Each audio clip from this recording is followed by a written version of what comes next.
What's up, everybody? Anime and Beer here. We're here for another special episode. As you see to my left, we have our guy Matt, the One Piece expert. He probably wouldn't call himself an expert, but kind of funny that I watched Tekken 101. His name's Matt, and he loves One Piece. Your name's Matt. You love One Piece. I watched some of his stuff. But as we said it, this is a One Piece episode. This was supposed to be done long ago, but of course we're adults and adulting is boring. So pretty much what we're going to do today is talk about the story arcs, what we like, what we didn't like, some of the highlights. And yeah, so sit back, crack open a cold one. We don't have any cold one. Do you drink? Yeah, sometimes. Sometimes, yeah. This sucks.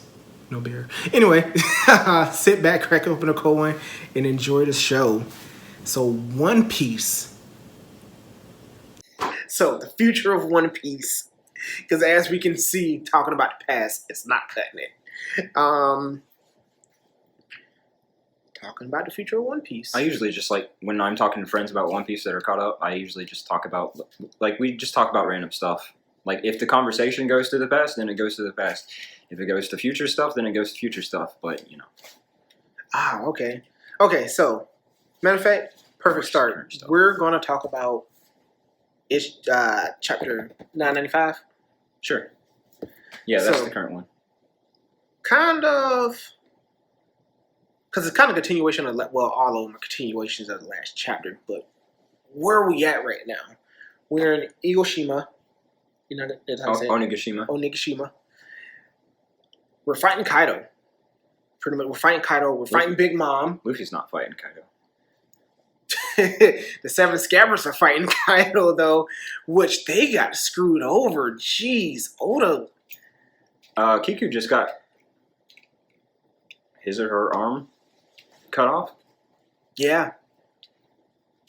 And that was, trying to save someone, wasn't it? Yeah. No, I mean, they were all just fighting, and Kaido was like, I've had enough of this, and he's just like, he lets out a roar, and it just sends, wind scythes through the air. And one of them happens to hit Kiku and slices their arm off. Yeah, because we definitely don't know what But then Kinemon is like, I got you. He lights up his sword and, places it against his... Cauterize it. That's what it's called. And, but yeah, they're fighting Kaido. And they're giving Kaido a run for his money. It seemed that way, but Kaido was like, this is nothing. Yeah, your blades have nothing. You may have cut me, but this is... It hasn't even, reopened the wound. It doesn't really... It's not that bad. I think he's just playing it off. Because at the same time, they cut you, though. I think the Scabbards are really strong, and a lot of fans have underestimated them. But Kaido is the strongest creature in the world. At least that's what we've been told. How do you think he's going to get defeated? We're just going to cut to the nitty-gritty. How do you think he's going to be defeated? Oh, I have no idea, actually.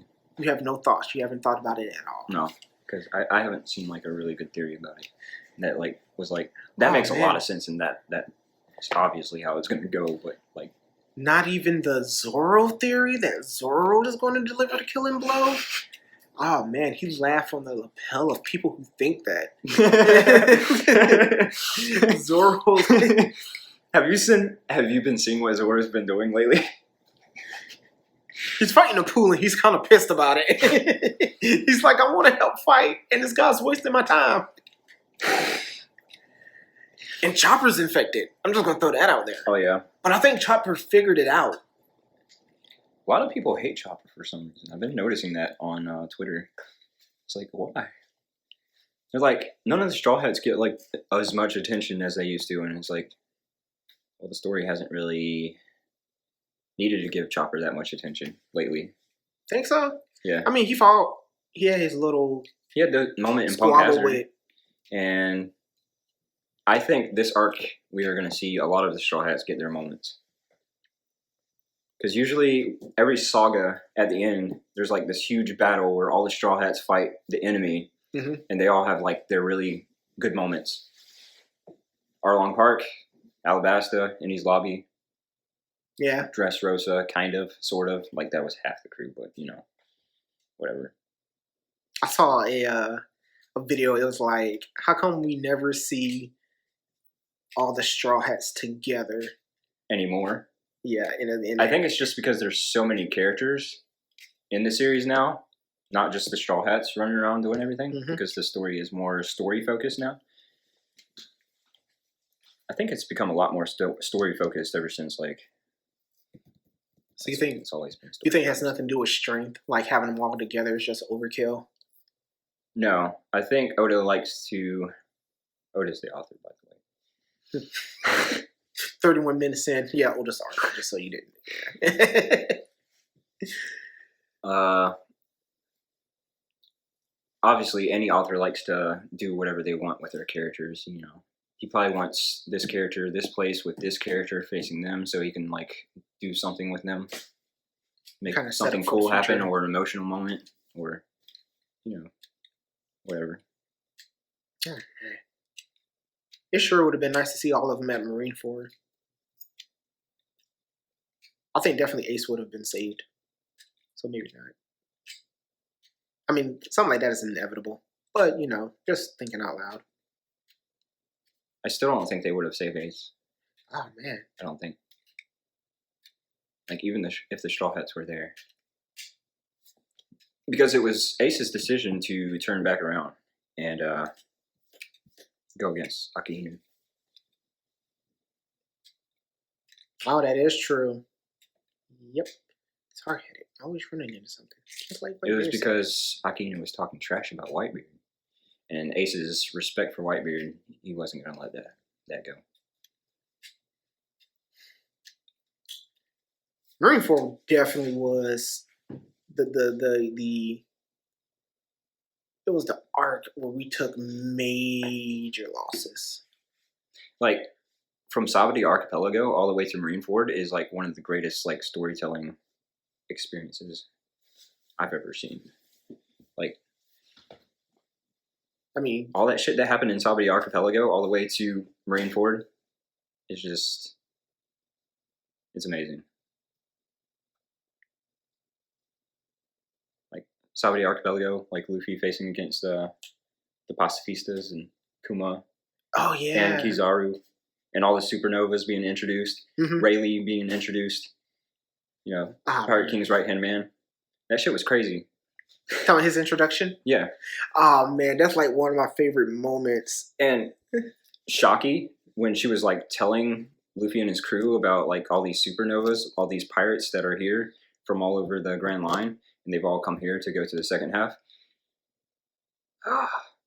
Like, what she said after that about the guy who was going to coat their ship to be able to go to Fishman Island, she's like, yeah, all those pirates together, like, Rayleigh is like 100 times stronger than all of you. Jeez. So it makes you think how strong Roger was. But we didn't even know, like, when she says that, I don't even think Rayleigh was introduced yet. So it was like, who is this guy that's just going to coat their ship that is, like, way stronger than them? Like, what the fuck? And then we find out that it's the Pirate King's right-hand man. So I know it's not canon. The Stampede. Have you seen Stampede yet? Yeah, it's awesome. So if Bullet was as strong as he was, and he couldn't defeat Roger, that means he couldn't defeat Rayleigh. Mm-hmm. But Luffy had a hard time where it's just the power scale makes sense. It makes perfect sense. But there's just major gaps in it. Yeah. I wouldn't take the movies as canon. That's all I know. It's not canon, but still. I know Shiki from Strong World, like his backstory is canon, but the movie's not. Like the events that happened during the movie. So you think we're going to see Shiki again in the main story? I hope so. I just like that one moment when they just enter his palace, like all mafia style. Like, I thought he was going to be in Wano, honestly. Because towards the beginning of Wano, there was this scene where there was like this floating rooftop. And Shiki's power is to make things be able to float. Mm-hmm. So I thought maybe he would have something to do in Wano. But we haven't seen him at all. So I don't know what that was about. Shiki's in Sky Island. Shiki's in Sky Island exists. I'm calling it now. I'm just kidding. Oh, let me ask you a awesome question. What? Oh man, I wish Ben was here for this. What are your thoughts on the space theory? So, what's the space theory that you're talking about specifically? Just them going to space? Enel's in space. Yeah, he is. He's on the moon. Now, or at least he was last time we saw him. Okay, now do you think they're going to space, or do you think Enel's coming back down from space? I mean, it could go either way. But the thing is that I'm wondering about is why would Oda introduce like space pirates up there without us going up there? Okay, so I might have missed something. I'm gonna take a step back. How do we know Enel's in space? Was that just something Oda wrote in like a SPS or something, or no? So in the manga, there's these things called cover stories. At the beginning of every chapter, there's one page of the cover story. Next chapter, there's another page. So that's how that tells works. a story. Oh, okay. Because we just finished Beijing. Yeah. Cover. Okay. That was like the 30th story we've gotten out of all okay. cover stories. So you get the information. So that's where you miss out if you're an anime watcher. Yeah. You miss that's out one on thing things that you like miss out on. You miss out on canon information. So when it does happen, you're like, hell did this come from? And it's like, yeah, you had to read the cover stories. Okay, I got you. So he's in space. Space pirate, made an army. He found this place where there was like these ancient writings and like hieroglyphics and stuff. Mm-hmm. And yeah, something big is up there. Well, I don't know if something big is up there, but the people who carved that stuff obviously had something going on. And I think it's like end of story type of stuff. So you think it has anything to do with ancient weapon? Probably. Somebody made a theory about how one of the drawings looked like it was going down to sea, so maybe that was Poseidon. One of them was up in the sky. One was a ship. Or looked like a ship. So, I mean, they could be the ancient weapons that was in the drawings. Wow. So Enel probably knows something. So, okay, so what the big argument was, and you might have been a part of it, I don't remember, or it might have been said in chat, but we have some people in our group who thinks that they're going to the moon, they're flying up to the moon. We think that's wasting too much time, but now that I think about it, Oda's the king of wasting time, so they might be going to the moon. Who knows? But my theory is, with the introduction of Fujitora, my whole theory was to cut time down. Fujitora is going to play a hand in them getting to the moon, i.e., Fujitora. I think my friend Michael actually mentioned that in the chat. He was like, Fujitora could just pull the moon down with his gravity powers. Me and Garrett talked about that too, right? Fujitora just grab the moon down, and that's the end of that.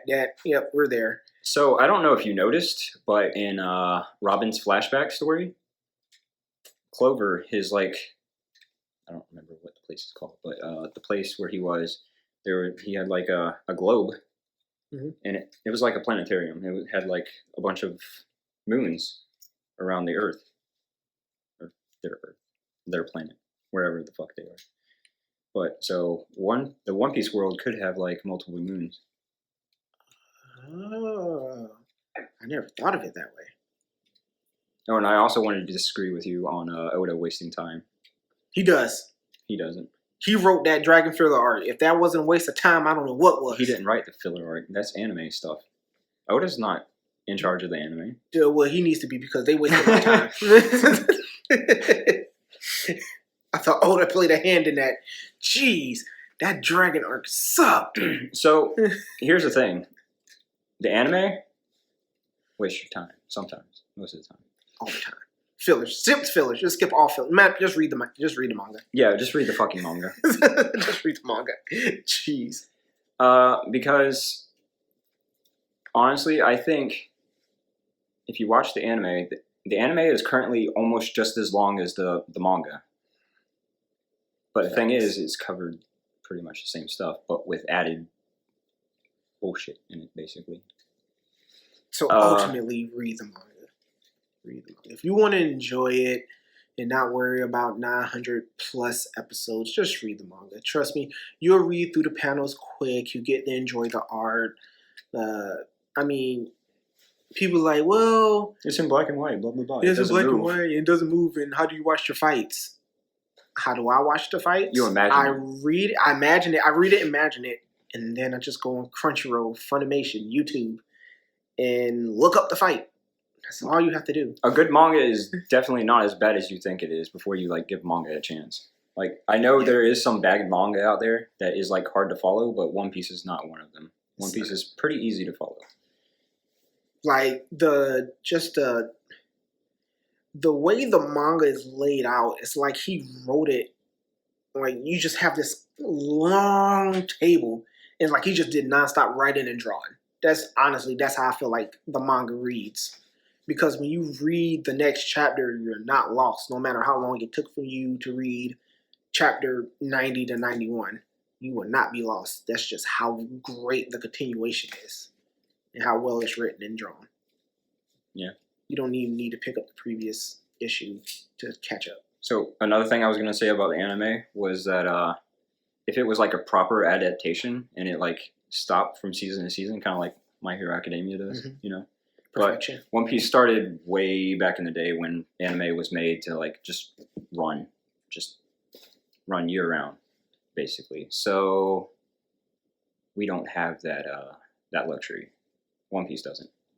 But if it did, then it would be half as long as it is right now. It would be probably like 400, 500 episodes right now, instead of 900. if it was adapted properly. Oh man. I definitely would have caught up sooner. Oh, man. 3 years. And that's not an exaggeration. It took me a few months. I didn't have a job at the time, though, so it's understandable. I mean, I had all the time in the world. I have ADD. I can't just sit there and watch non-stop episodes. I can if I'm, like, really into something. And then another thing that killed me was watching it in sub. And because I like to do things while I watch TV and not just sit there like this and just stare at the TV. So I watched dub all the way up till, when did the dub stop? I think it stopped around like 400 or something. Probably like Fishman Island maybe, or before. Yeah, probably before that. Because I think they're just about to do Punk Hazard or Dressrosa right now. And I know it's been a really long time since they've done that. A really long time. People were excited when they got that announcement. One Piece to come back in dub? Yeah. Sweet, now I can finish. So, how many more arcs do you think there are left in the series? Oda said, how many more years? 5? He said that's what he would like to get the series done in. Okay. So, I don't think it's going to end in 5 years, honestly. Shorter? No, longer. Because here's the thing. I don't... Oda's good at a lot of things, but he's not good at estimating how much time it's going to take him to finish the series. He thought the series was going to take him 5 years from the start. Well, also, the series was supposed to stop at Arlong, at Arlong Park. Was it? Yeah. I don't think so. That's what he said. He said it was supposed to end at Arlong Park, but it got so much, hype that he just kept going. And isn't Oda also one of those writers that he makes up stuff as he writes? Like he's writing and he's like, yeah, I got to draw this too. Yeah. Like I could use this in the future. Thank you, Oda, for another arc that we need. Don't need, but we need it. I actually think that maybe not every arc, probably every arc. I'm going to say probably every arc has at least one thing that is important that's going to lead up to the finale. Yeah. The only reason why I say probably and I'm not 100% certain is because Long Ring Long Land exists. And that arc, the only thing that's really been important in it so far has been Aokiji's introduction, I think. Oh, after the... do you think we're ever going to see that fight? What? The Aokiji Akainu? Probably not. That sucks. I mean, but to answer your question, how many more arcs? I mean, there's still so many things that don't have an answer. Aokiji's with Blackbeard, the Giants, uh, the secret weapons, the poneglyphs, so much. Like you have a long list of things that were introduced, but we don't even have anything on it yet. But the thing is, I think Otis set up a lot of that stuff to be end of story. So basically, the last arc or two. I say last arc or two because I think if we don't go to space, I think the last two arcs will be finding the One Piece, and then the war against the world government. Remember how Whitebeard said, and Whitebeard knows because Roger told him about the One Piece and the Will of D. Okay, now do you think the Will of D is something like just a namesake, or do you think it's something like? I think it's related to the ancient kingdom that the void, like the Void Century. Yeah. So you think like Luffy's like heritage leads back to the Void Century, where they like not rule the world, but they had their own kingdom and. Mm-hmm. Ah, jeez, man. Dude, just talking about One Piece, like, it just leaves you in awkward silences. Because you start thinking. It's crazy. Oh, yeah. I mean, because Osa also said the One Piece is physical. He said, no, this is not, like, figuratively speaking, bullcrap. No, the One Piece is something you can touch. Yeah. Like, when they find it, Luffy's going to be able to, like, pick it up and whatever it is. I mean, as long as it's not heavy. Really heavy. I mean, oh, man. See, with One Piece, I'm glad you decided for us to like just jump around because you can't talk about it straightforward because, like I said, it always leads into something. Now, backtrack. We got in chapter showing the man, I'm horrible with names, but I want to think of it, so that's why I don't say what I'm thinking about at first. If you can like give me like a little detail, I can probably just. Oh no, I know you want to say it, but I'm gonna figure it out. No, but Goldie Roger's ship. What's the name of it? Oro Jackson. Oro Jackson. There was a dragon egg on it. Well, no. We don't know that. Speculation. It is a big egg, though. We know it's a big egg. But what? And it's been so long. Has it hatched yet? We haven't seen a ship in current story, so no telling. There's also speculation that his ship is buried with the One Piece. Not saying it is the One Piece. I doubt it. But it's like Marco might have docked it with the One Piece and just like left it. And then Marco didn't go there. No, not Marco. Rayleigh? Yeah, Rayleigh or someone on his crew might have like docked it there. Not saying that's part of the One Piece, but like, okay, it's here. His ship is docked with the One Piece, so whatever. I'm leaving now. I'm going back to Sabaody.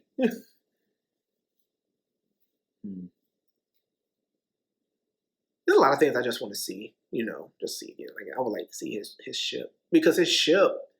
You probably will see it. I mean, I don't know in what context, but you'll probably see it because there are still crew members in Roger's crew that we have not met. Like we have seen them in like flashbacks and stuff, but Luffy's crew has not met them.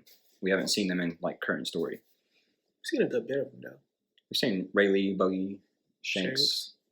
But Scopper Gabon, we haven't seen him. Yeah, copper. Because what? Silver, gold, copper. Yeah, but I think his name is Scopper, though. Well, it's Scopper, but it sounds like copper. Yeah, true. We're going to get nickel and... I doubt it. Nicholas. Oh, man. So, what else can we touch base on? Rocks. Oh shit. Rock's crew that Kaido and Big Mom were a part of. And Whitebeard and Shiki were also a part of. How did these people get along?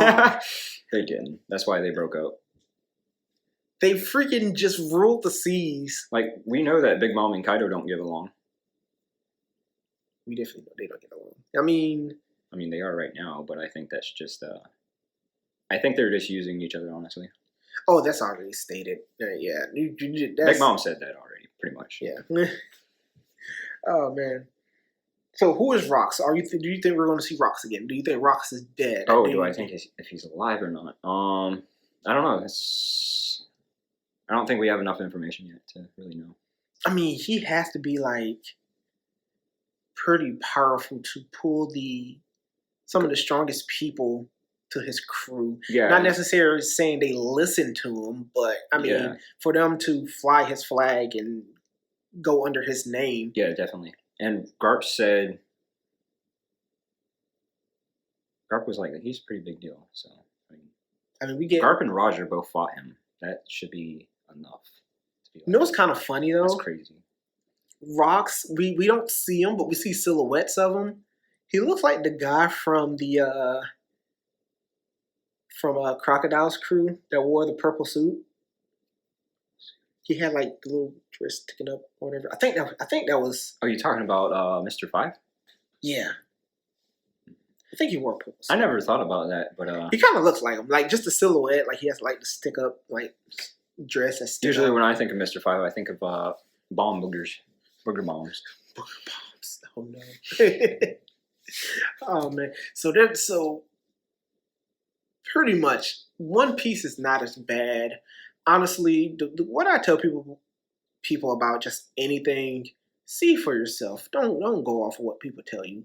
I'm not saying this is like closing out, but One Piece is amazing. Amazing story, amazing characters, amazing character development. The fact that, and this may be where My Hero got it from, not necessarily saying they copy, but to take a bunch of people and just mash them together and just be able to just touch base on everything without losing focus. I mean, because My Hero does the same thing, and it's amazing. I do know that the author of My Hero is a fan of One Piece, though. Oh, see, there we go. Maybe the memory he got, being able to just have a show, a manga full of characters, and just say, how can I keep all these people contained while letting them develop? Yeah. One Piece is pulling it off. My Hero's definitely pulling it off. I mean, so I'll just watch it, read it, whatever your preference is, just do it. One Piece is amazing. Yeah, it's coming up on 1,000 chapters, just 1,000 episodes. When you get caught up, you'll wish that there was more. I mean, I'm in groups on Facebook and stuff, and people are like, I'm about to start this journey, and like every week they give us updates, and they're like, this show's amazing. How did I not start this sooner? And it's like people comment, listening to suckers, people telling you that's long. It's not long. It's only as long as you make it. There are people who have watched it that think it sucks, but their opinions are horrible. They have bad takes all around. But then there's people who have watched it and there are reasons for not liking it. But most of the people that say One Piece sucks are people who have not touched it. Mm-hmm. Pretty much. Or that like they've seen one little clip of animation and they're like, this sucks. You have to think about when this was made. Like people, and that's how you know people are just spoiled with just new age anime. Like they expect to turn on. It's like you're trying to turn on Fist of the North Star, and trying to get Demon Slayer? Yeah, Demon Slayer graphics out of it. Like no, you're not going to get that. That is an anime that was made in like 1990s. You're not getting great graphics out of that. I mean, sometimes the voice acting in One Piece does suck. But that's only like the dub. Yeah, the dub. The Japanese version, all the voice actors are spot on. Yeah. Amazing voice acting for the Japanese characters. Jeez. So what other theories that you come across, or some other information that you think we don't know that I probably don't know? I'm just going to tell you that now. I don't know. Off the top of my head. You do know. It's in there somewhere. So I don't think Zoro is killing Kaido. I can say that. I'm gonna let you guys. It's confirmed, guys. Zoro's not killing Kaido. I don't hate Zoro or anything. It's just it's not his place. Yeah, it wouldn't make any sense for the story, and it doesn't make any sense logically either. Like people are like, "Oh, well, this is Wano, home of the samurais. It has to be Zoro's arc." Just because Zoro is a swordsman does not mean in an arc where swords are used has to be his arc. I'm just saying. Yeah. Just saying. I would have said that Whole Cake Island was Sanji's arc. Sanji obviously had a bunch of good moments, but he didn't take down Big Mom, obviously. No, he didn't. If anything, he stopped her momentarily, but if anybody had the MVP moment of Whole Cake Island, it was probably Carrot. Yeah, that was pretty cool. But I would put more MVP moment on Luffy for stopping Katakuri. Dude, stopping Katakuri. Do you really think? Okay, so what are your thoughts on that? So that was an amazing fight. So some ideas I heard about that was Luffy. It was Luffy legitimately beat him, or Kaido just got tired and just passed out. Which side are you taking? I think Luffy legitimately beat him. I didn't think about Katakuri just getting tired and passing out. I mean, well, not getting tired and passing out, but just he's just like this guy, like kind of like his dexterity. Just the fight just did looking go at on for Luffy. like what, 10 hours or something like that. Yeah, when he did like the math on it. But the thing is, we've heard about Jinbei and Ace going at it for 5 days, I believe. Aki Inu and Aokiji going at it for 10 days straight. So, I mean, it's not that hard to believe that Katakuri could go for longer. I mean, not longer than Aokiji and Aki Inu, because he's probably weaker than them. But still, it's probably around the same strength as Ace and Jinbei. So, I don't think he would get that tired like that. I don't think that's the reason why he passed out. I don't think that Luffy at that time was stronger than Katakuri, though. I think it was just Luffy having the endurance and willpower just keep on fighting, and the fact that Katakuri stabbed himself to make the fight even. I think that was probably the main thing. Dumbass. Or stabbing yourself. It was the honorable thing to do. Who has morals? No one has honor. Honor my ass. You're gonna take this L, Luffy. I was gonna say, geez. What I was gonna say about Whitebeard earlier, though, was that he was saying how when the One Piece is found, the whole world will be like engulfed in a war. I don't know if you remember that or not. He said when it is found? Yeah.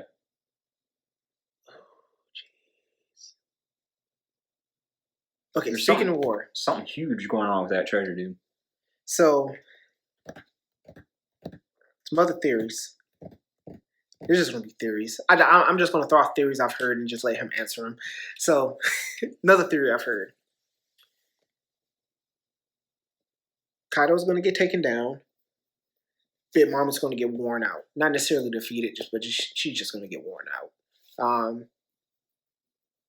Do you think whatever it is, because people think, and I don't think this, I'm just going to say that now, I don't think Kaido's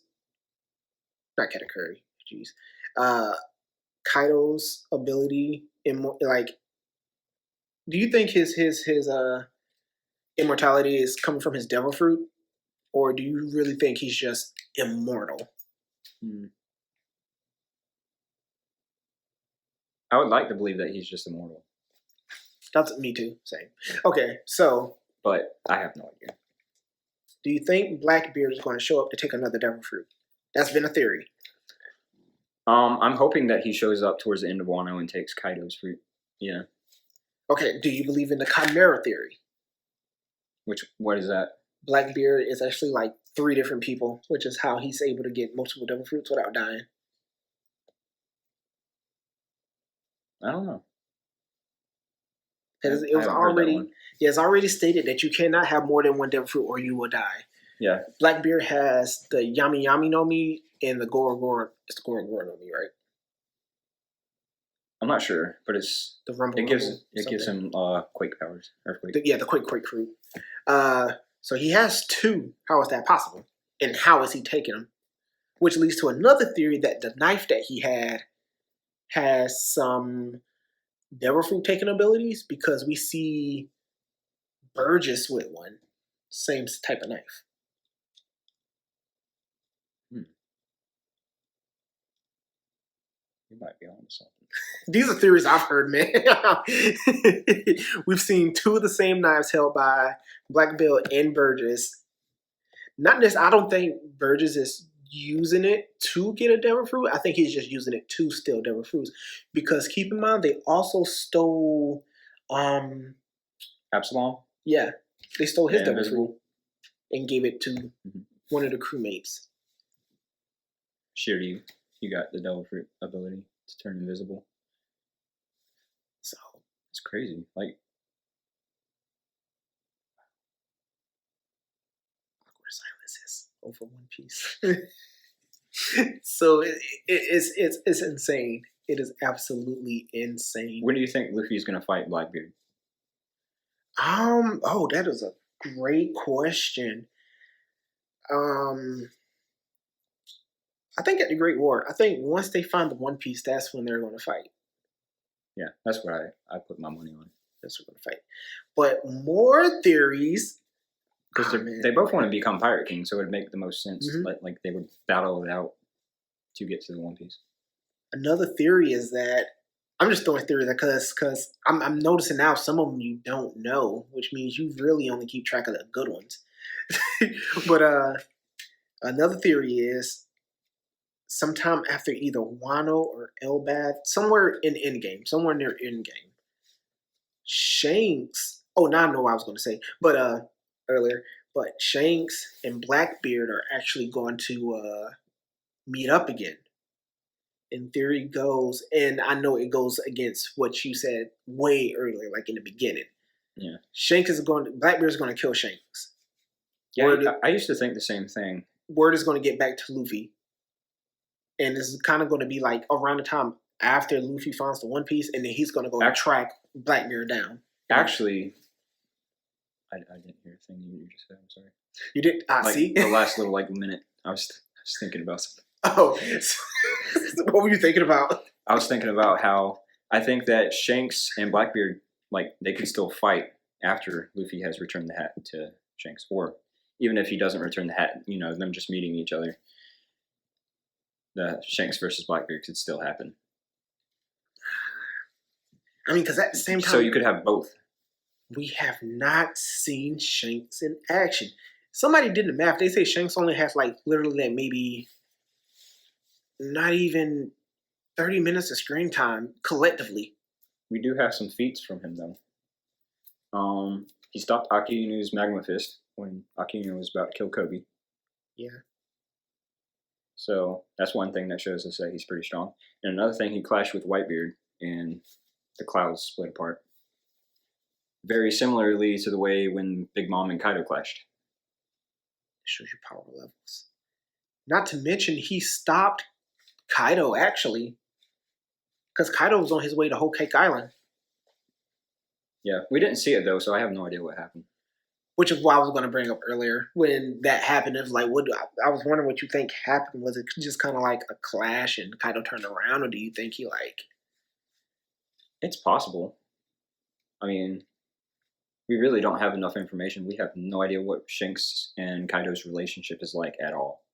So we just know that Shanks was going to intervene with Kaido going to Marineford. That's the only information that we got. And obviously Shanks showed up at Marineford without a scratch. So, but not to mention he cut off that doesn't Captain Kidd's arm. Yeah. Oh, I want to see that. I want to see what happened with that. What was Kidd thinking? I love Captain Eustace Kidd, but he's kind of full of himself at times. It's dude. Pretty much the same thing with probably what Luffy was thinking when he thought he could go up against the Emperors. He didn't realize the gap. He didn't lose an arm. He did get one shot though. See, you gotta bring up old stuff. That's in the past. Really he got one shot in Gear 4th though. Yeah, it's a really good moment though. I thought it was great. I'm not gonna say he struck fear into Kaido, but Kaido knew he was troublesome. Because after he got one shot, Luffy was just staring. And Kaido's well, Luffy's eyes were rolled back and he was unconscious. And then Luffy just uses Conqueror's Haki afterwards. That was pretty cool. That was cool. Oh, man. I want to see more out of Shanks. I have to see more out of Shanks. I feel like this guy is just feared. And we don't know why. I want to say feared, but it's when you say redhead. People are like, I need prep time. Even Blackbird was like, yeah, this isn't the time. Yeah, give me a year. Give me a year prep time. He wasn't ready for Shanks. Oh man, who is? I mean, the Marines can't take him. He turned Kaido around. We're not necessarily say that he fought, but he made Kaido turn around and go back to his kingdom. I think he's dealt with everybody. We've seen him deal with everybody but Big Mom, honestly. I mean, but if he made Kaido turn around, I'm pretty sure he'd just make Big Mom just be like, yeah, no, I'm not going to do it. I'm not doing it. Here's the thing, though. Since we don't know the context of the situation, we don't know if that was a power thing.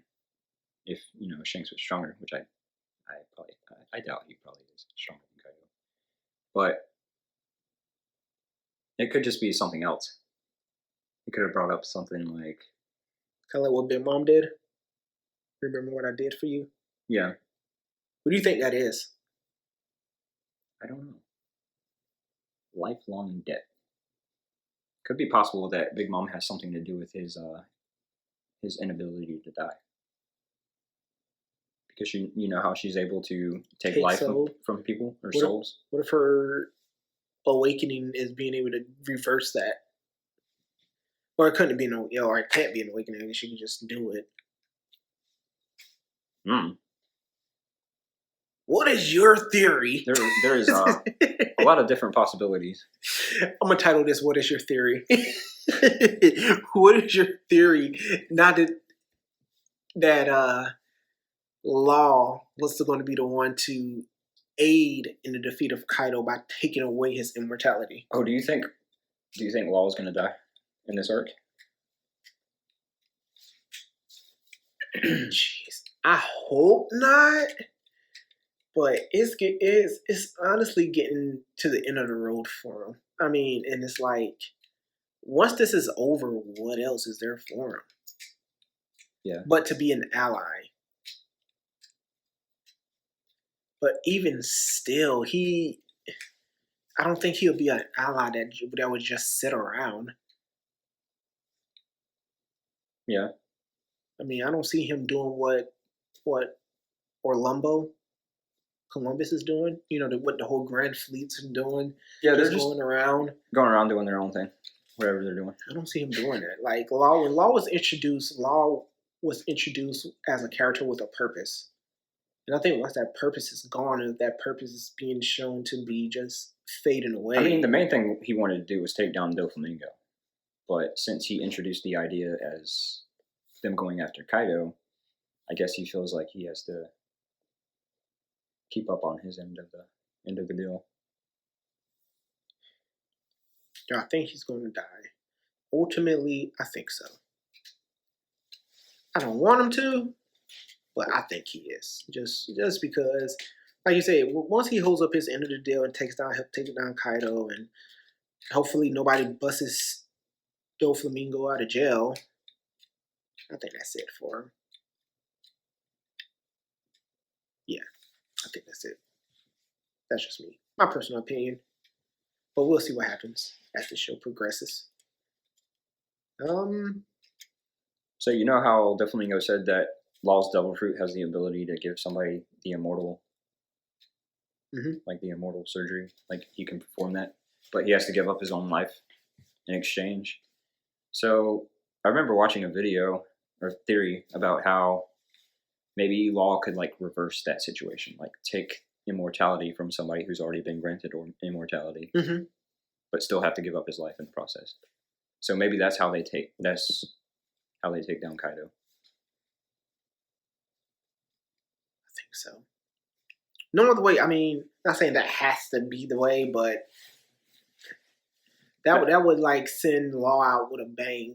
I mean, we've had the guy since Punk Hazard before that, but I think that's the most interesting theory that I've heard so far about them taking out Kaido, because Zoro killing Kaido doesn't make any sense to me. I'm sorry. Hashtag Zoro kills Kaido. Listen. You're stuck on that. I see a lot of it on Twitter. And people will argue with you about it. He has to. Wano's his arc. What has Zoro done so far to make this his arc? Zoro has said nothing about taking down Kaido. Nothing. He's talked about helping. He's talked about, well, I think he's gotten angry at Orochi. What do you think about Orochi? Do you think he's dead? Wait, which one is that again? Guy Kaido sliced his head off. Oh. You know, obviously in any other series, you know, obviously Orochi would be dead, but you know, this is. Orochi. Oh no, he's not dead. What? He's not dead. Because that's the whole. Because he's like kind of like made after the whole Hydra thing. You cut off one head and more grow back. It's actually not Hydra. It's Orochi. But wait, what? Didn't they have the same concept? Cut off a head, grows back. I don't think so. I could be wrong, but he does still have 8 heads, I believe. So my thought process was that Kaido just cut off one head, he could still get back up with 7 heads. And I think Kaido knew that. Kaido just did that to just be like, see how easy that was for me. Or Kaido may have just not thought about that. You know, he's like, he just has 1 head right now. Slice it off, he's dead. True. Somebody brought up the fact that a couple chapters after Orochi's body was dead on the ground, there was a shot of Zoro coming up behind Queen and Luffy, and Orochi's dead body should have been right there next to them, but it was gone. I know some people might be like, "Oh well, Oda may have forgot," but Oda's really good at that. Oda's really good at keeping details like very consistent. Oh yeah, foreshadowing, just solid details. No, if that's the case, then Orochi's still alive. And there was also a scene where the leader of the Oniwanbashu was like really silent, and he turned back around. Like, why include that scene? We know that he's working with Orochi. I think he turned back around to go get Orochi's body and take it somewhere. Ooh. I mean, what more can he do? I'm not saying he's weak, because we don't know what he can do. Yeah. But he asked for Kaido's help for a reason. That's because he... Well, I mean, Odin was there. When you're dealing with Odin, you need Kaido. I mean... But we have Kaido's daughter, though. We have the new Odin. What are your thoughts on that? Hiyori? Yeah. Is that a girl or a guy? Because Oda's confusing me right now with these genders. You said Odin's daughter, right? No, Kaido. Oh, Kaido's daughter. Yeah, she's a female. But you think she's just someone who's just sick of her dad's BS and just wants to help? Or do you really think she's going to be a key factor and play a key role? Well, she is. She does not like her father anymore, because the moment she realized that those handcuffs were actually explosives, she was like, I hate this dude. Like, he was serious about killing me if I left. Jeez. And also, you know, Odin's death really moved her when she was a child, and she respects Odin a lot, and she wants to be just like Odin. She even has like his logbook that Odin took when he went out to sea. So she may even know what the One Piece is. That's if he... Ah, man. I guess we'll know how important that book is when Oda destroys it, because he's also good at that too. I didn't think about that. In Stampede, they said that log post actually was like sort of kind of canon, and it actually did point to where the One Piece was. Mm-hmm. That's why Luffy like destroyed it. That's the first time that we actually got the information that the island was called Laugh Tale. Mm-hmm. Did you know that? It wasn't in the manga. I mean, it wasn't. It was in the manga that it's called Laugh Tale, but it wasn't until after that scene had been in the movie. Laugh Tale. Oh man. But yeah. So anything that deals with like actually knowing and trying to figure it out, I've noticed that like things like that get destroyed. So I think that book is going to get destroyed later down the line. It's possible. Something's going to happen. Or she just doesn't mention it with Luffy and she doesn't go with Luffy, maybe. I'm hoping she does go with Luffy, but that's just me. Oh, 10th and member. A lot of people, other people. 10th member. Huh? 10th member.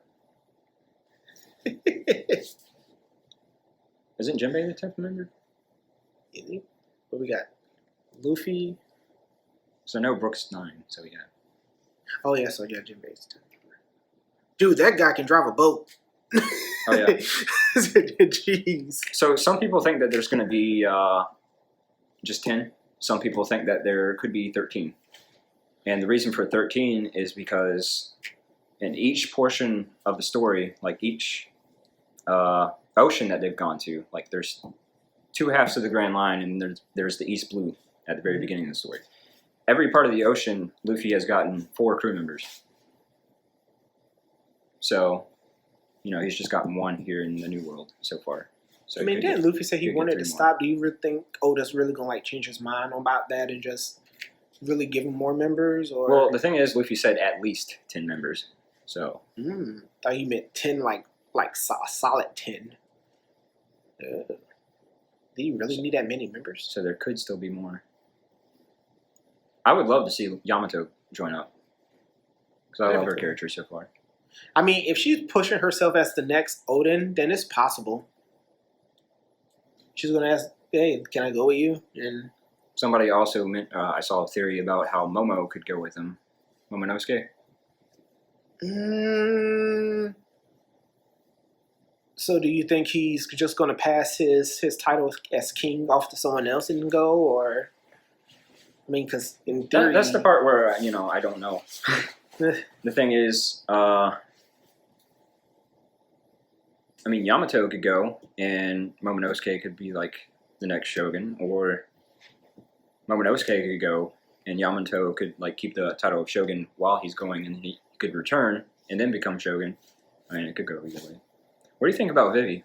Do you think she's going to join up? Because we know from in between Acts 2 and 3 that something happened. Something happened to her. So there may be something where Luffy has to go and rescue her next arc. Didn't something happen to Kobe too? No. I mean, something was going on with Kobe, but he was going... He was sent on a mission to go after Boa Hancock. Oh, yeah, that is true. But to answer your question, so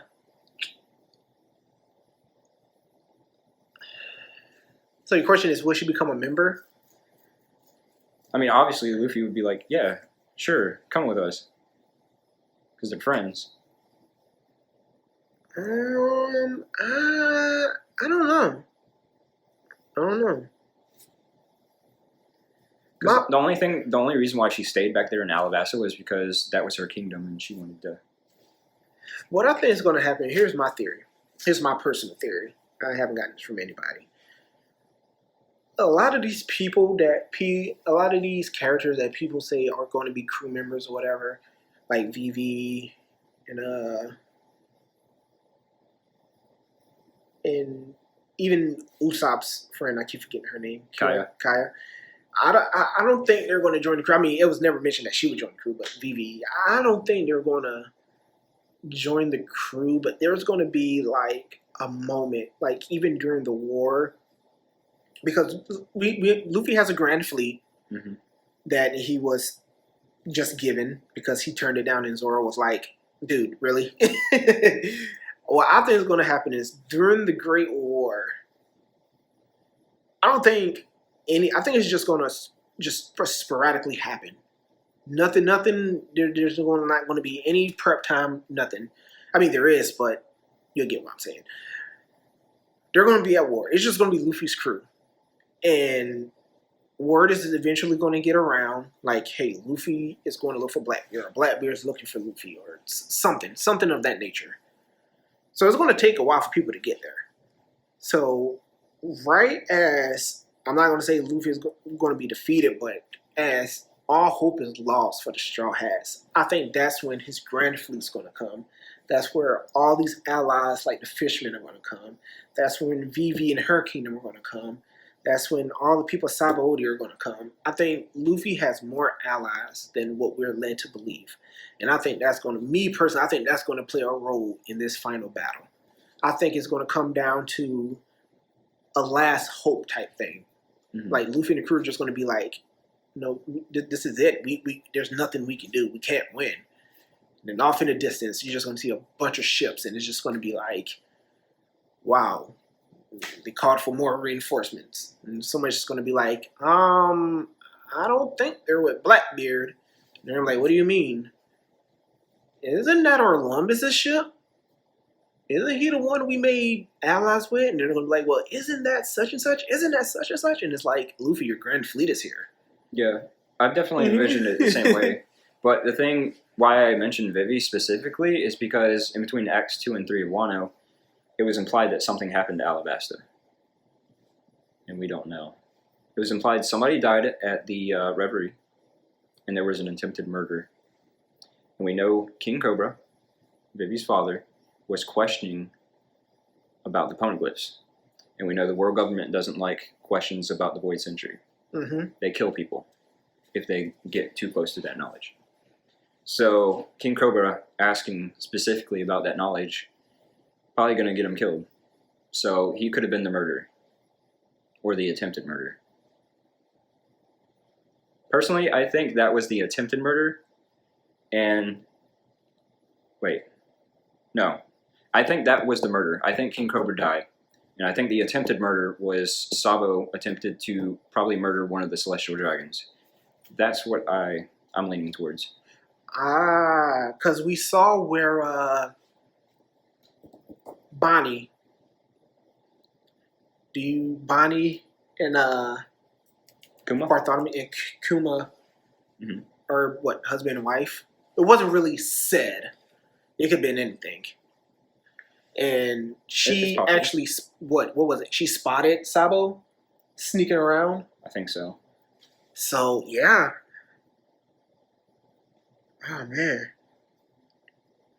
See, and in just that whole Reverie, I guess you call it an arc, or just there's 2 chapters.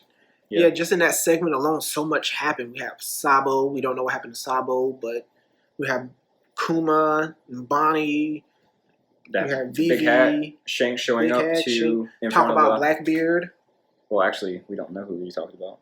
Well, a certain pirate. He's like, a certain pirate. I was going to ask you about that earlier. Who else? I was going to say something about that earlier when we were talking about Shanks, but I totally forgot. I definitely think it's Blackbeard. One of the things I'm most interested in seeing about Shanks is what is his connection to the world government? Why was he there talking to the 5 elders? Yeah, the Goro say, how was he able to just walk in just comfortably and be like, yeah, I just want to talk. And they were like, just because it's you, we'll listen. It's like, why Shanks specifically?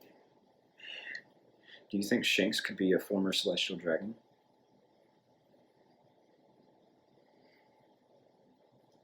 See, when you say former, even still, what rank of Celestial Dragon was he prior? Because we all know that once you revoke your Celestial Dragon title, you're dead to them. And Doflamingo proved that. I think he was the only person that we saw that really... I want to say it was somebody else, but I can't remember. But, yeah, like, you're dead to them. So even if he used to be one, what kind of respect do these people have for you that you can just waltz back in and just be like, I want to talk about a pirate. And they just say, okay, just because it's you. I guess he could still be a Celestial Dragon, but still be a pirate at the same time. So here's something... I've probably seen it in theory. But the Rocks Pirates, when Roger and Garp faced off against them, it was said that Garp was protecting Celestial Dragons from Rocks. And what if one of the Celestial Dragons had a baby and that baby was Shanks? And after like the whole battle was over, you know, maybe some of those Celestial Dragons died or something. Or at least the parents of that Celestial Dragon. And, you know, Shanks being the baby. What if he took him in? That's the reason why he was such a young kid on his crew.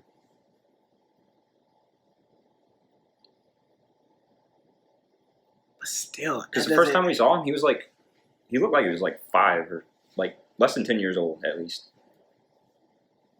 It's like, why would somebody that young join a pirate crew? But then what's Buggy's story? They were practically the same age. Maybe Buggy was there as well. So many empty questions. So many, not even empty, but just. What? Just. This is gonna sound crazy, but what if Buggy was like Rox's son or something? Tell me, he's a crazy maniac. Buggy D Clown. Yeah, wasn't Rox a D? Yeah, that's the reason why I said Buggy D Clown. This is crazy because you'll think the will a D or being a D. Law is a D. Oh yeah. Mm-hmm. Blackbeard is a D. What is the will of D? There's also been a giant with the initial D. Jaguar D Saw from Robin's flashback. Wait, the one that helped her? Yeah. Let's see. The one that was in the Marines. See, and this is what's scary because you have the will of D, right? Mm-hmm. You will think, looking at Luffy, looking at Law, looking at Ace. Wait a minute.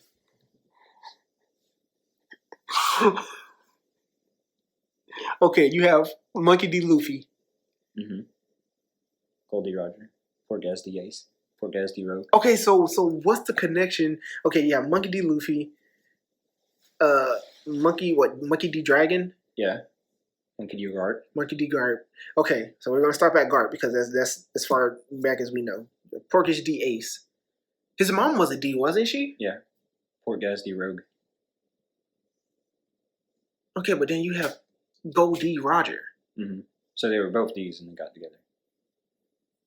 So is D a family name, or is it really just is it something spiritual? Is it something that's just passed down through your name? Like people are like, I have this D, I don't know where it came from, but I'm going to give it to you as well. Exactly. Because it's just been in the family for so long. Okay, because you can understand. Well, no, because you can't even understand the connection between Ace and Luffy in their line. But then you have Law, and it's like, okay, what? And then, but the comparison you have with those three guys is they're relatively good people. Mm-hmm. But then you have people Rocks, like Marshall D. Teach, and Marshall D. Teach, who are just freaking evil. Which I don't think. Well, no, Blackbeard was always evil. His plan was from the beginning was to pretty much take over the world. Seems that way. Yeah, because.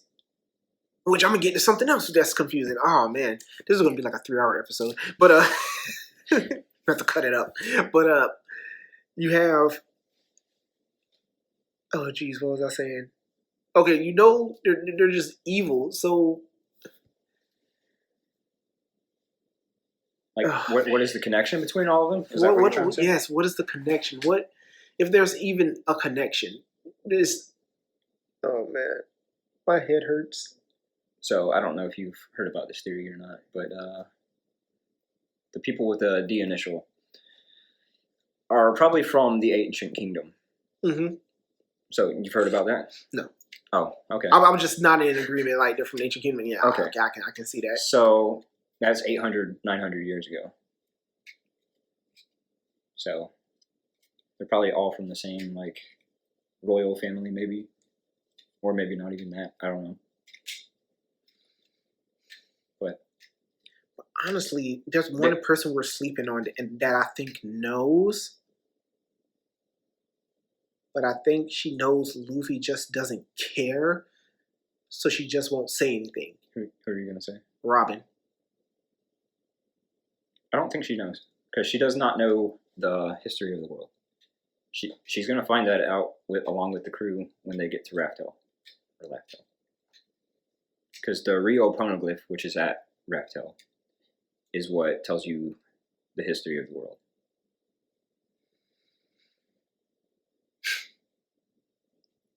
Okay, all right. But here's one thing that's interesting is that Roger and his crew came to a different conclusion than what is believed that the Straw Hat Pirates will get.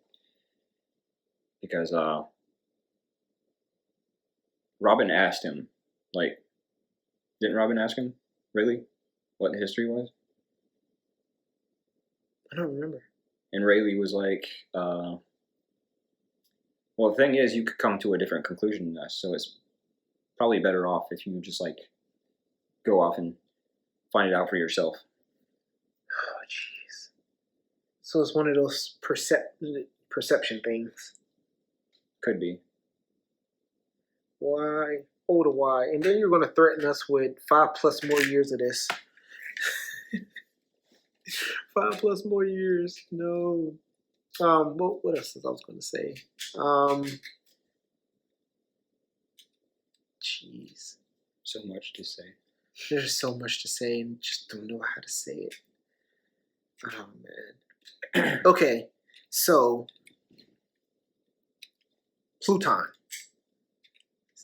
You agree it's a battleship, right? Probably. I mean, that's what we were told, right? All right.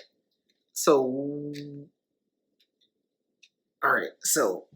we have some. We're going to go with this. We have some very important people on the Straw Hats. Mm-hmm. Most notably, Frankie and Robin. Mm-hmm. Robin being the only person that we know of that can read poneglyphs. And Frankie, who actually holds the blueprints to Pluton. Mm-hmm. Or he has them memorized. Do you think we're going to have a whole kidnap? I hope we don't. I hope we don't either. I don't think it will. You think we're going to have a whole kidnap thing, or you think it's going to be played straightforward? And if it somebody may attempt to do it, but I don't think it's going to happen. And if it is played straightforward, at what point? Because we're going to have to. I feel like we're going to have to see the ancient weapons. We're going to see them. Yeah, we're going to have to see them. I mean, we have already seen Poseidon. Now, here's a theory. Here's another theory. Theory is the reason the Cipher Pool was after Frankie and Iceberg was because, and here's the theory, the Marines actually already have a Pluton, but they feared the creation of a second one. Oh, shit. To battle them. Have you heard that one? No, I haven't. That would be pretty crazy. That was the theory, that the reason why Lucci and all those guys were after Iceberg was because there was already a Pluton, but the only thing that could take out a Pluton is a Pluton. So they were stopping the creation of a second one. That'd be pretty crazy when we come up to the final war and like Frankie's built a Pluton, possibly, and then all of a sudden the world government just pulls out one themselves. But the theory gets better. I love this theory. The theory is better. The theory is that the Sunny is the Pluton. Yeah, I've heard that one before. And Frankie revised the plans and made them better and was able to condense it. Yeah, I like that one. Because I think Sunny's going to make it all the way to the end of the journey. Well, a lot of people think that the Sunny was made the same way the Oral Jackson was made, which makes it damn near indestructible. Yeah. So that's honestly one of my favorite theories. The Sunny is actually a condensed version of Pluton. Have you heard the end of story theory? The One Piece theory? Is it the Brook theory? Huh? Is it the Brook story?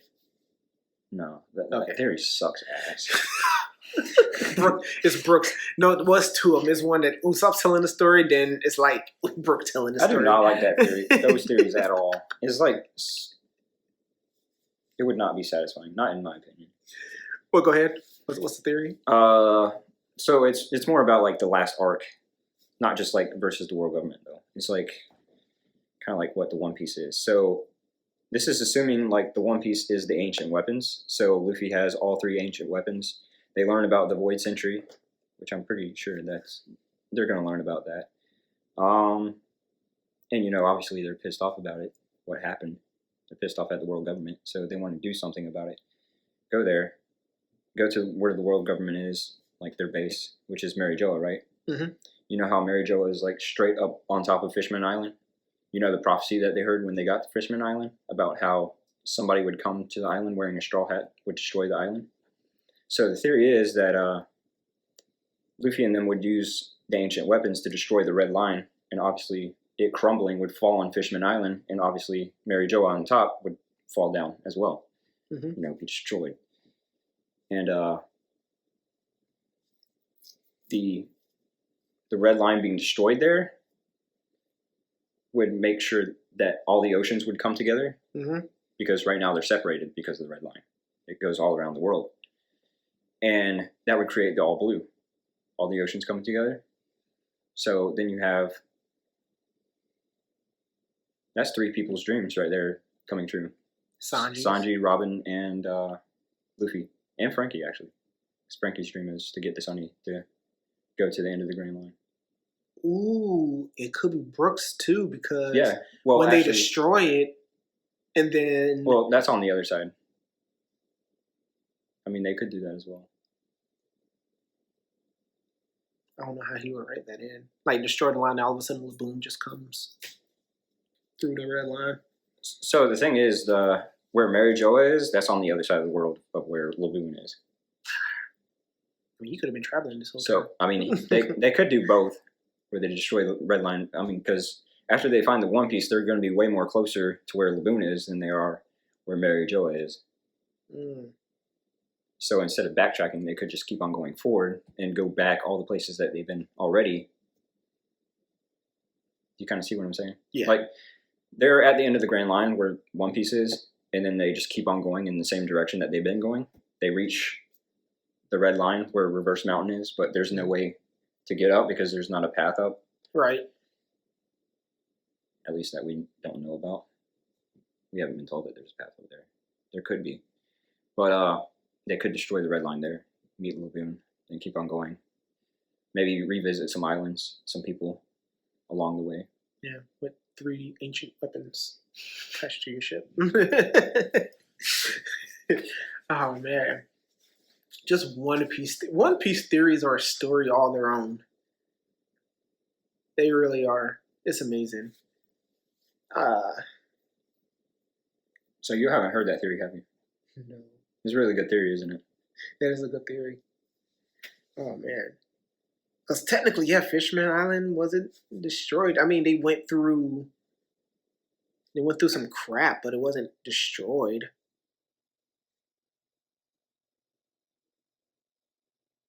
Oh, man. I'm just ready for the war. I remember Charlie, the person who made the prediction, was like, none of her predictions have ever been wrong. So, it's kind of fishy. You have to connect me with some of these people. I want to watch some of these theories too. Oh, man. What other theories are there? That was actually a theory that I didn't watch. I read it. It was like really long. It like made a lot of sense. It was like, after I read that theory, I was like 100% certain that would be like probably the way the series would like go. And ever since then, like things that we have found out, I read this theory like 9 years ago, probably back when I first got caught up. And that was before Dressrosa. And the Dressrosa arc gave us some details about the D-Clan and stuff and the Celestial Dragons. And what was part of that theory was about that being connected to the Void Century. And all that lined up perfectly. Like, there was no contradictions. So far the theory there's been no problems with it. Okay.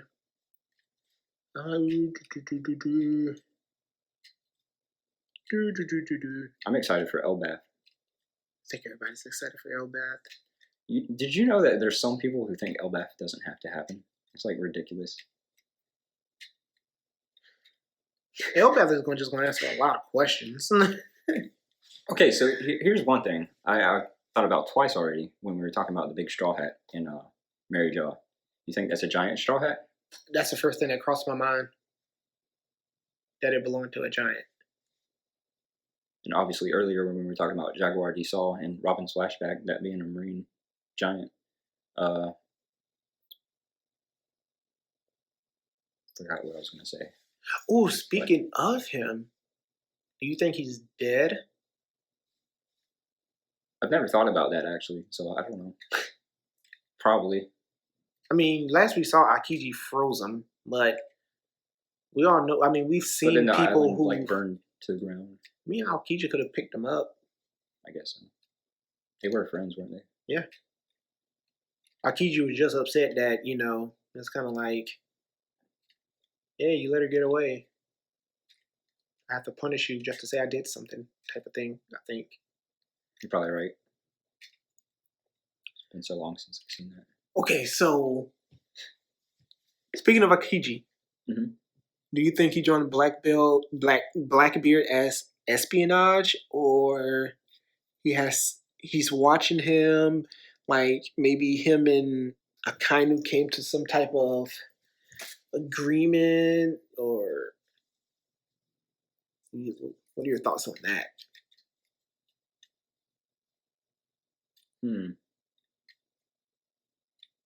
Well, Blackbeard said that he doesn't trust Aokiji, so I'm going to say, I don't know. Because we don't know much about Aokiji and Akainu's relationship. So I don't know how close they are to each other. But the way it seemed to me is like Aokiji didn't want to have anything else to do with Marines. So he just left. I'm probably wrong, though. So I don't remember. But it opens doors to other questions. People are saying that Aokiji could be part of SWORD. The new secret organization faction has been introduced. That Kobe and X-Drake are a part of. Okay. We're going on from tangent here. What is going on with X-Drake? What is his deal? Why does he jump ship so quick? Like, do you really think he's that scared, or is that sword? What do you call it, sword? Or is that like their tactic? What is this? So the thing is, Drake is part of the Marines. He's not a pirate. Mm-hmm. That is just a cover up. Like he joined Kaido's crew in order to get information on Kaido for the Marines. And Kaido's crew has now found out that X-Drake is a spy. They don't know where he's a spy from, but they know he's not with them. So, and Drake knows this, so he just left because they were about to kill him. Kind of like there's no point in him being like, "Oh, I'm still your friend," when they know for sure he's not. Kind of like what Doflamingo's brother did. Was that his brother? Rocinante? Yeah. Yeah. We have a lot of secret agents. Like, it's making me wonder now. It's making me look at certain people differently. Like, are you an agent? Another theory about Law was that he could be part of SWORD as well. And that would be one way where he has more story to tell other than just the Doflamingo stuff. And he wouldn't have to die here. If he does have so all these damn secrets. We got Aegis Zero, SWORD. Like, where does it end? That's probably it. I mean, so I heard a theory recently where, so Aegis Zero, that's S.H.I.E.L.D. basically, right? Mm-hmm. And they're to protect the Celestial Dragons. So I think SWORD was made in order to be like not like the same thing, but like against, like a secret organization within the Marines to turn it, like somebody's working in the Marines in order to make things right about like the corrupt stuff that's going on. So Fujitora definitely has his hand in that cookie jar. Maybe. Possibly. I didn't even think about that. The theory was that I really like it too, that Garp is the leader. That'd be pretty cool. Because remember, Garp is the one that took Kobe in, and Kobe is the one that's working in SWORD. So do you think, so that leads to another theory, because do they say when this organization was put together? No. Would you believe it was probably put together after Marineford? It's possible. That would make a lot of sense, though. Matter of fact, to be exact, it was created when Garp went back home and got knocked out by Dodon. Yeah. And they probably sat down and had a long talk. And Dodon was probably like, you lost your grandsons. You lost you definitely lost Ace. You lost Luffy's not joining the Marines like you want him to. This and that, and then probably got, planted a seed in his head, He comes back to the Marines, and he probably sits down with Kobe, or Kobe's like, "Garp, what's wrong? I'm a failure." Kobe's probably like, well, "How are you a failure?" And he's talking to him, and he's like, "Luffy's amazing. Luffy does not have evil intent like you think most pirates do." I think a lot of people probably had a pep talk with Garp, and then that's when that was created, probably. That's a really good idea. And Garp's like, you know what? Something has to be done. And then the whole Garp didn't go to Reverie, did he? Nope. He escorted, I believe, Shirahoshi there, and her family. Neptune. Yeah. So him and Fujitora, before the meeting starts, probably had to sit down. Fujitora probably told him his plan. This is what's going to have to happen. We're going to have to abolish the 7 warlords. We're going to have to do this. We're going to have to do this. This is the way that everything is going to end. That's just me. That's just me thinking out loud. I'm probably with that idea too. That makes a lot of sense, actually. Because a lot of this stuff is just, a lot of the ideas is just things being set right, things being revealed. No more secrets, no more mystery. Everything being put out on the table. And now that things are being put out on the table, nobody likes it. Nobody likes what's going on right now. So it's either pulling out Kainu and just be like, well, this is how it has to be, because this is what it is. Blah, blah, blah, blah, blah, blah, blah. Yeah, absolute justice. Absolute justice. Or you can just be like, no, this is not absolute justice. This is dictatorship. Yeah. Nobody sits on the throne, but somebody's sitting on the throne. He probably doesn't know about that, though. But yeah, my guess is that the only people who know about that are the 5 elders. Someone sitting right on that. What if it's rocks?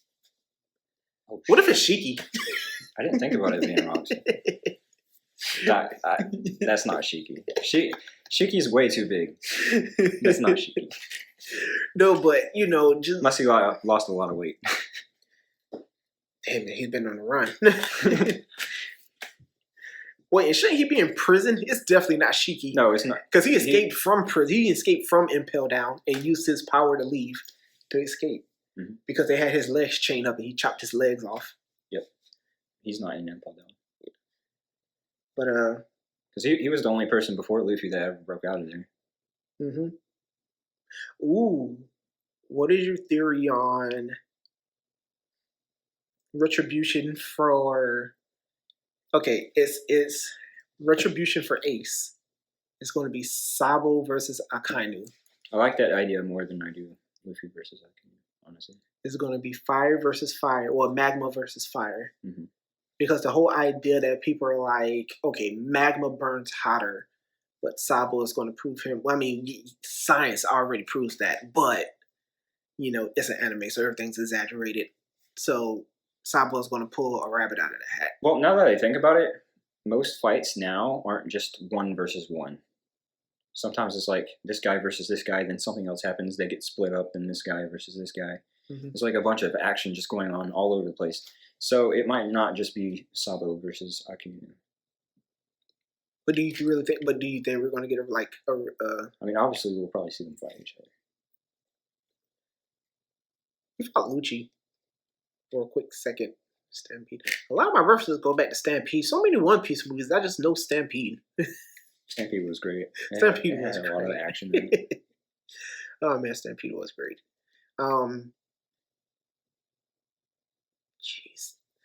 One Piece is just it's a cult.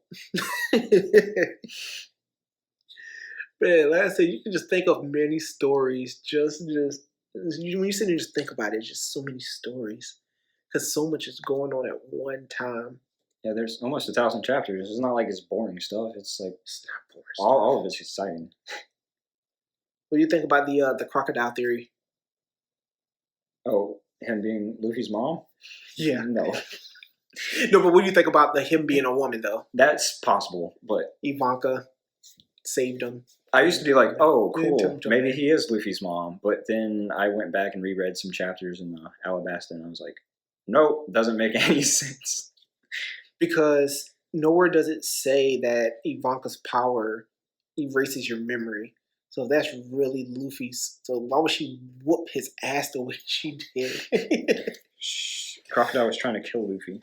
He didn't recognize who he was when he first saw his one poster. He was like, "Who's this scrub? Who's this newbie? Never heard of him." But he really doesn't mention Dragon either. It was just so many. It was just so many holes in it. That yeah. Well, him not mentioning Dragon doesn't really put any holes in it. I mean, we only saw him for that arc, and then in Marineford, Impel Down, and the moments we saw him, he didn't really have any reason to bring up Dragon. But him trying to kill Luffy and him not recognizing Luffy, that's the nail in the coffin for that theory. Okay. Take a step forward. Okay, so it's possible he's a woman, though. Possibly. I believe that. Okay, so we have a scene where I read this in the manga. Burgess called Blackbeard and told him, I found the hideout for the Revolutionary Army. Revolutionary Army. They invaded and it's completely empty. What are your thoughts on that?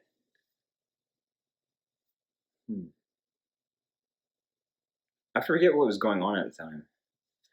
Oh geez, what was going on at the time? Did they know that Burgess had been on their ship when they went back to the hideout?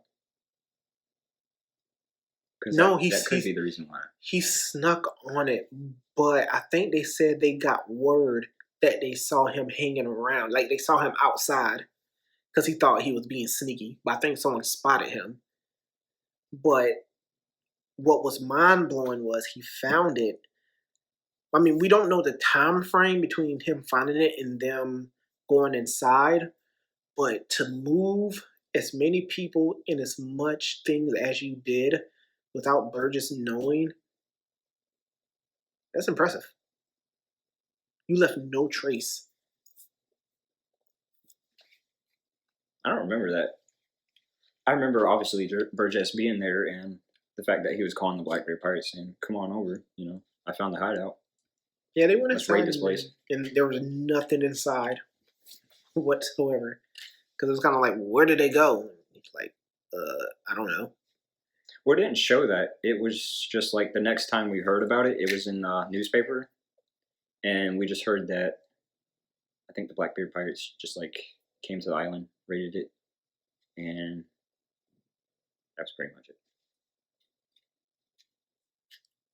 What are your thoughts on the Revolutionary Army, though? I mean, we see some of them. I mean, of course, Dragon. We got Koala. Yeah. We got Sabo. Hawk. Fishman. Yeah, Hawk. Or Hack. Hack. It's Hack. Is it? We got Itachi. The crow guy. Karasu.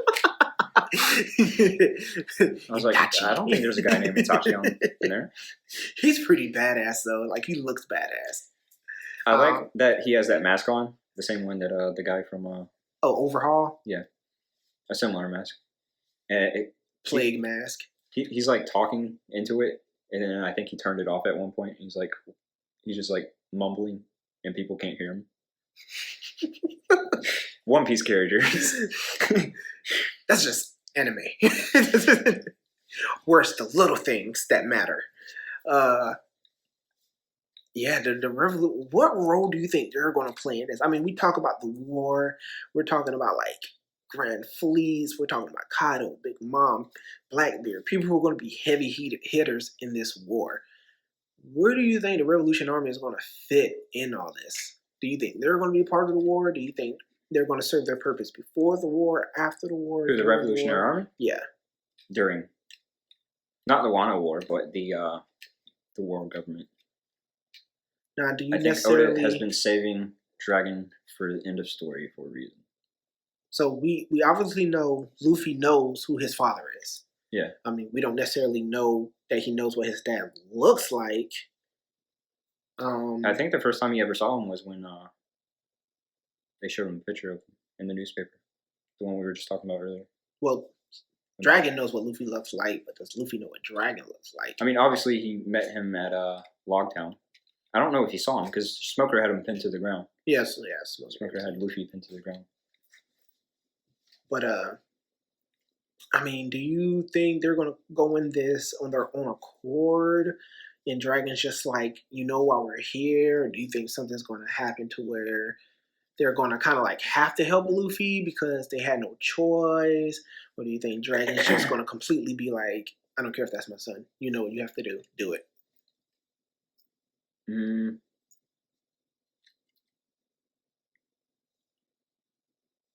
So the thing is, I don't know if Dragon would go up against the world government without like a surefire idea that he would, have a chance. So the way I see it now is that maybe when Luffy gets all of his shit together, like if he gets the ancient weapons and that's how the story progresses, then when he, obviously is going back around the world, either way, whichever way he decides to go, to get back to Mary Joa,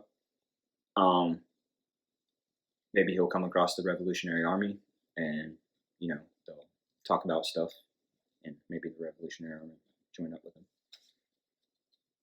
Now, I'm going to give you two of my favorite theories. They're kind of related in a sense, but just two different groups of people. Okay, the first one is, do you think we're going to get a monkey reunion? Do you think anywhere in the world, I know what you just say, but do you see us having like a monkey reunion? At one point we see Luffy, Garp, and Dragon all standing side by side. That would be cool.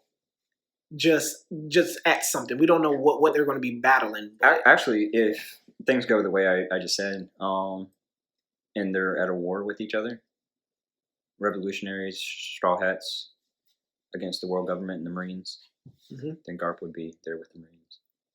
But if he's in charge of S.H.I.E.L.D., then he would be against the idea of the Celestial Dragons. He's already against the idea of Celestial Dragons. He hates Celestial Dragons.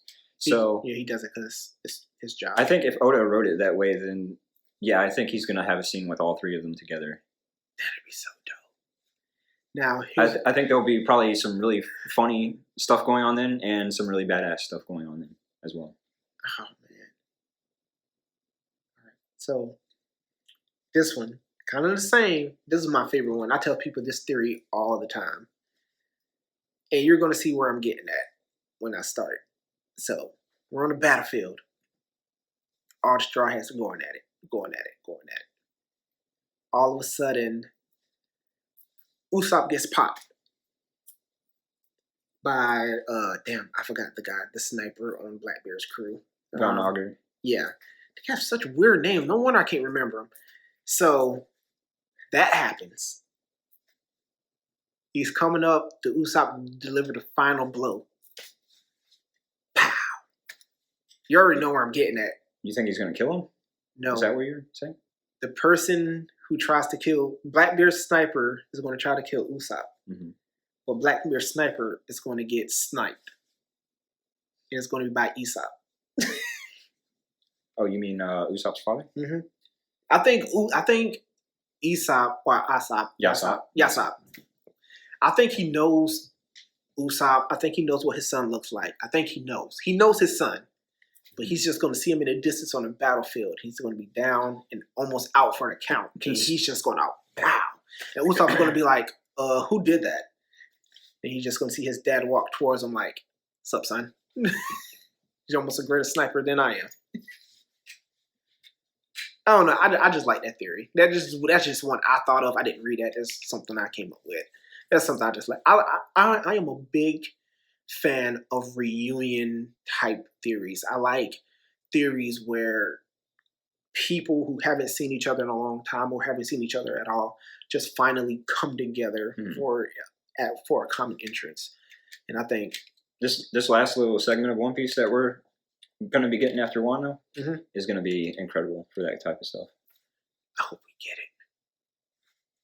it. I hope everybody just gets some type of some type of redemption, just in something, just for something that happened to him. There's some type of redemption. Like Luffy, he gets the One Piece, but Akainu gets defeated. So, he gets retribution for Ace. Nami, we found out that, secretly they became a member of the Grand Fleet because I keep saying Orlumbus because he's like, we got Bartholomew, Barto, we got him too, but I don't know, I just like saying Orlumbus.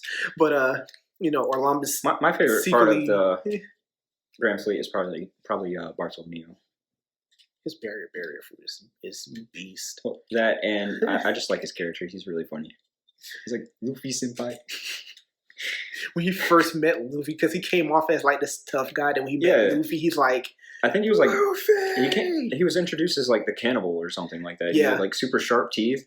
He looked like a shark. I think he was introduced like taking out a marine, like either killing him or knocking him out. And he was just like pissing off the Colosseum, like. He really pulled his pants out and started peeing. And then later on, when he meets Luffy, he's just like a fanboy. Like, what happened to the guy that was just? Don't get me wrong, he was still rampaging through people, but when he meets the Straw Hat crew, it's like it's too bright, I can't see.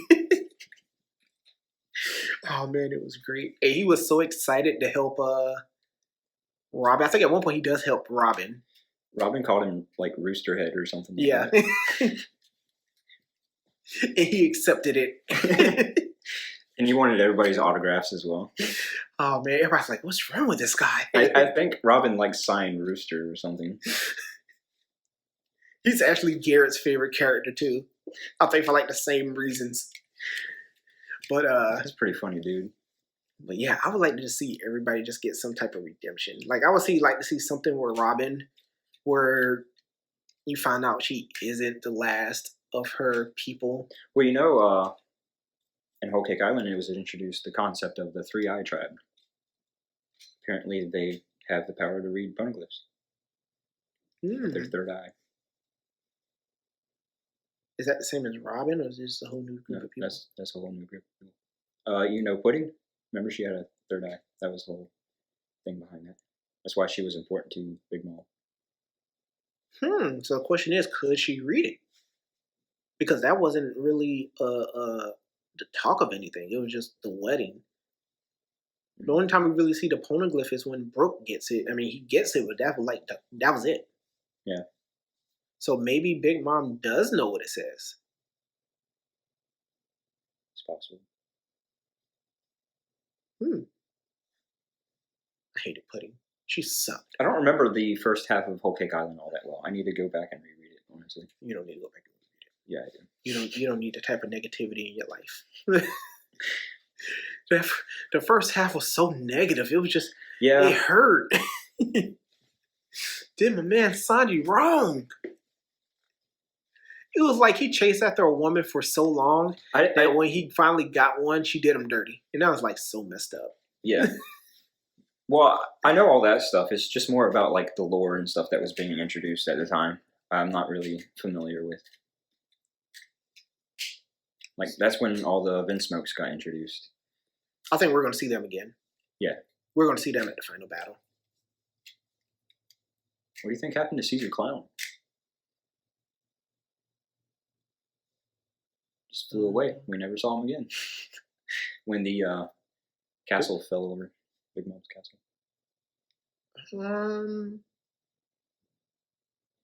And obviously we didn't see him with Beej, so he didn't go with Beej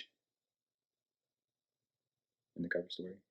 I think he's still at Whole Cake Island. Maybe that's the next cover story we get. Is what Caesar Clown is up to. Probably nothing. Big Mom pretty much immediately left. So she couldn't have killed him.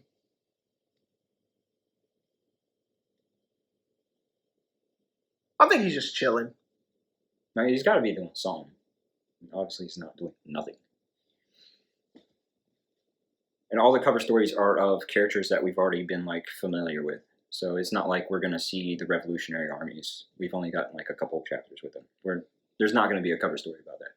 We see Queen with a weapon, but Caesar wouldn't have made it to Wano that quick to help Queen create a weapon. Do you think Dr. Vegapunk is going to be introduced in Wano, or do you think he's going to be later on? Later on. Definitely later on. Because I know Orochi said that when he was talking to CP0, he was saying something about if he wanted Dr. Vegapunk there, he could get him there. And that would be like the next thing that he orders from him. So if Orochi is still alive, it's possible that we could see Dr. Vegapunk in Wano. Okay, what kind of person do you think Vegapunk is? Do you think he's like a good person, a bad person, a for hire person? Something tells me he's a good person because he honored Kuma's last wish in order to protect the Straw Hat Crew's ship. So I think he's a good person. But the thing is, how did Kuma know who the Straw Hats were to even devise that kind of plan? I think there's a bigger was plan. Working with Kuma obviously was a revolutionary, I believe. He's also a former king. Kuma's got a bunch of question marks on him. So was this a dragon call? A secret Sabo call? It seemed like he knew dragon. Because sometime during Thriller Bark, after Kuma was there, and he was like, I think it was after the Straw Hats were sailing away. Kuma was like, said something about Dragon's son. Obviously, that's Luffy. So he knew that Luffy and Dragon were related to each other. See, when you say you think about it, yeah, it's gonna be more than 5 years. Yeah, there's so much. Like even Crocodile has to come back in the story. Enel has to come back in the story. We have to touch upon Weevil. But see, what's the whole Crocodile coming back thing? I never understood that. When does he have to come back? So after Marineford, there was a scene with Crocodile and Mr. One. They're like, what are we going to do? Well, Mr. One says, what are we going to do now? Crocodile's like, we're going to go to the New World. Why include that scene? And it's not just that. Several times throughout like the New World, as the Straw Hat's been sailing, we have seen glimpses of the back of Crocodile's head.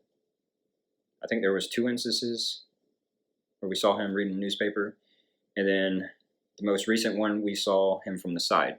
I think that was when we discovered that Luffy was the 5th Emperor. We saw Crocodile. Why would Oda just keep on showing him? And but see, the New we know World that he's in the New World. Is a whole different thing.